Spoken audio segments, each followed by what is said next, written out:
sa litanya ng mahal na Birhen na ating dinarasal sa huling bahagi ng Santo Rosario. Ito ay bilang paalala sa tagumpay ng mga Kristiyanos at mga Turko noong 1571 sa Lepanto. Ang kapistahan naman ng Birheng ito ay nagmula kay Papa Pio Ikapito nang siya ay mahalaya noong ika-24 ng Mayo, 1814. Pagkaraan ng 5 taon, pagkahabilanggo sa Savona sa kamay ni Napoleon. Malaki ang pagmamahal at debosyon sa titulong ito ng mahal na Birhen ni San Juan Don Bosco at ng mga paring Salesiano.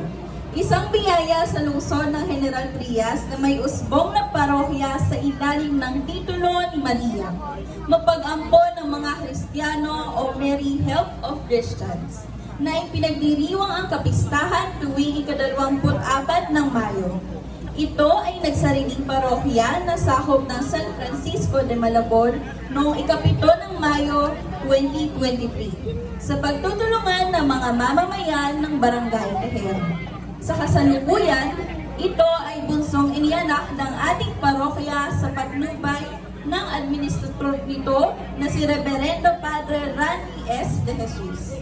Mariyang mapag-ampon ng mga Kristiyano, ipanalangin mo kami. Kasama rin po natin sa gabing ito ang mga